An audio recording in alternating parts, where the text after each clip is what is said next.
for this update, we're going to do things just a little bit differently.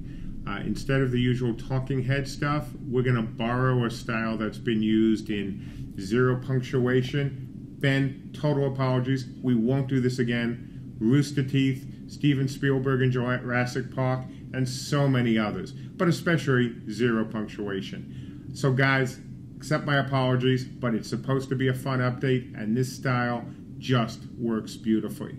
So, it's time for the update. So, it's time to meet Wart. Wart is a crafter, and with that name, he couldn't be anything but an Arthurian. As a matter of fact, he's the first Arthurian. So, it's time for him to build something. And Wart decides that he's going to walk over to a plot, and there's a house. Oh, come on. We've seen that before. We've seen that a lot, as a matter of fact, in these sorts of games. And there are issues with it. For example, Wart's sitting on his plot, and here comes a Viking. Well, what if Wart does that? Now, guys, I know that, is an exaggeration, and there are ways that we can avoid that. But again, it is just an exaggeration. Let's talk about what we really want to do here. So another problem with this sort of building system can be if all the houses look the same. You've seen that in other MMOs, haven't you? So, Wart had an idea. What if we didn't use that system? What if we used a system that was more based on, maybe Lego, or building blocks, or even, obviously, such very, very successful and amazing games as Minecraft? And what if we change that up a little bit? So instead of blocks, big blocks, 1 meter by 1 meter by 1 meter, instead there are cells. Not that kind of cell. This kind. One of the problems with a Minecraft-style game could be if you leave your house unattended. What would happen next? Let's say at, 3 a.m. Because this is an RVR game, we also can't have people, digging up the terrain everywhere, digging mines everywhere. That really wouldn't work very well. But what we can do is we can create bubbles. What's a bubble? A bubble is a space within the world where you can find minerals and other items. It is its own world, so think of it as truly a separate zone. It is not instanced. Other people can join you inside it, but it is a separate space. That allows us to make very large bubbles, very small bubbles, and even gigantic bubbles in which the action, such as mining, will take place.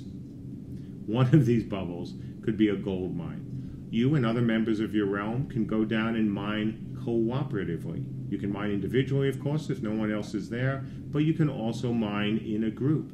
And guess what? There'll be a benefit, a bonus, if you do. You might be thinking, wow, boy, what's going to happen when everyone decides to go mine at your world-famous gold mine? Well, fortunately, our gold mines are like real mines. You can't mine it out right away. It takes time and it takes a lot of effort.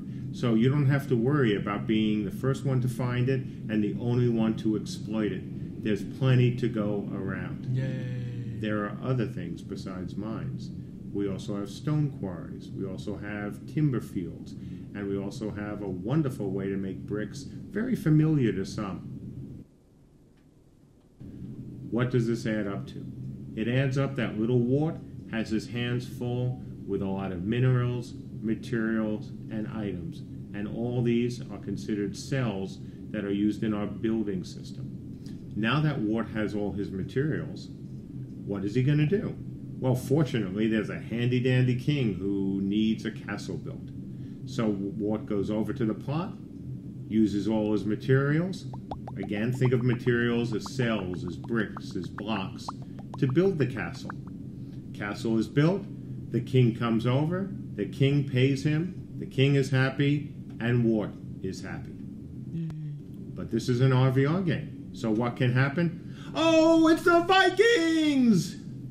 And they come in with torches. A little while later, castle is toast.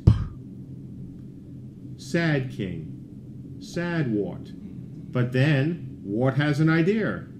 They're called blueprints. And Wart, being the smart builder he is, had them made after he built the castle. Because that's how it works. You build something, you can then have blueprints made. And what's the advantage of a blueprint? Well, now when Wart has to rebuild that castle because of those mean and nasty Vikings, it gets done faster. What can Wart build besides castles? Frankly, almost everything. Now, the reason I'm not saying everything is because, frankly, there'll be something that somebody will come up with that you can't build. But you can build towers, you can build walls, you can build all sorts of things because it's up to you.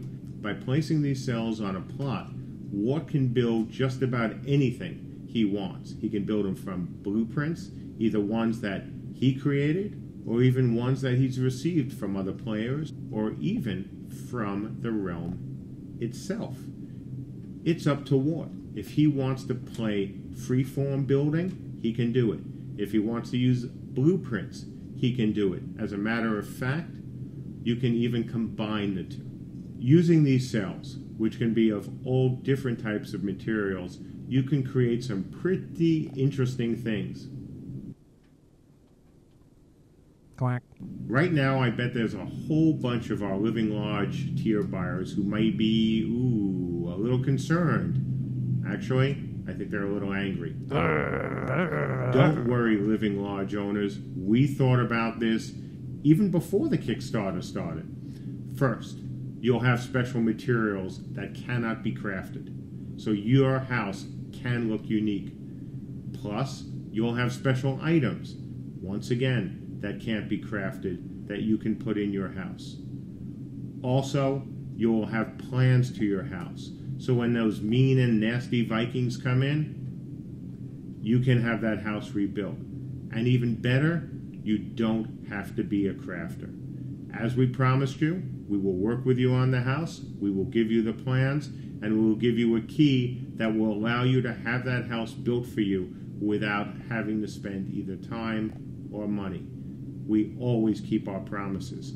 And also, for those who are thinking that maybe now with those special items, people who have these houses might have an advantage, nope. We've kept our promises to the other people as well. No special advantages in that house. It is just a really unique looking house. Now it's time to talk about Tri-Realm and how this building system fits within the concept of a RVR focused game such as Camelot Unchained. Well, if you have houses, what do they tend to do? That's right, they burn. Now, you can decide as an RVR player to burn down the house of an opposing realm. It's fun, and it leaves a nice pile of ashes. But you may decide to do more. What if you want to salvage, essentially, the house? Well, that's where deconstruction comes in. Call on your crafter, bring them in, and they will help take that house apart bit by bit and look at what you get at the end of that deconstruction. Wart knows how to build walls. He can build this kind of wall, this kind of wall, even this kind of wall. But he can't build this wall. We are limiting height in what Wart or any other builder can do. We can't have people building structures infinitely tall. So yes, there will be a limit there. Wart needs to build something, but he doesn't have a plan for it. What else can he do? He had another idea. They're called prefabs. Prefabs are like a blueprint, but these prefabs can be built and shipped and moved and placed anywhere. And in RVR, they can be carried out by... Supply lines are important in RVR. You need them to get your materials, things like forges, things that the crafters need out to the front lines, or not even the front lines, out to other places in the world. Yes, your crafters can stay nice and safe within the city, but they can also take one of these caravans with the materials to where they're needed most. One fear that Wart has is what happens when he goes out and he finds structures everywhere. old structures, structures that look like they belong in other games. Fortunately, items will decay if they're not kept up. So people who build something and then quit the game, or who have built something and then after a long time quit the game, they will decay and their plot ownership will be turned over to the realm. Now, where do all these materials come from? They're spread out all over the world. Some are found in safe zones, because after all, everyone needs to start somewhere. But the further and further you go into the world, the better the materials, the minerals, everything that you want can be found. There is risk, but that's where all the best materials can be found, including exotic materials. Let's summarize the features of Camelot's Unchained building system. First, you have access to a lot of minerals and materials scattered all throughout the world. Some in safe zones, some, almost everything in the RVR areas, which, as I've said in other updates and on forums, accounts for almost the entire world. Second, crafters then can take these materials and minerals and turn them into cells. Third, using cells, you can build just about anything you want. Again, there are some height limitations. There's going to be some cost involved, of course, whether it's from the crafters who are selling these materials or even the crafter themselves who are making and gathering these materials. Cost has to be injected into the system, otherwise the world would quickly be filled with incredible structures and really wouldn't be an RVR game. Fourth, you can use your imagination and create a lot of things in Camelot Unchained that will be helpful for your realm, that will be useful in RVR, or frankly, can just be fun. You can do that alone, with the help of some of your friends, other members of your realm, as well as your NPC helper. Finally, and most importantly, in RVR, these structures, whether they're walls, whether they're forts, whether they're keeps, whether they're towers, whether they're even special items that will be talked about in another update that have been created with the help of crafters and magic users and potentially other, say, powerful forces. You can burn these items to the ground. You can try to salvage these items. You can simply capture these items and take control of them. And with the help of your builders, you can even deconstruct them back into most of their component parts, which you and your realm can then use themselves. So that's it for today's update. As always, I thank you, everyone, all the backers, all of our supporters on forums. You are great. Thanks for these presents, and as always, you guys, me up.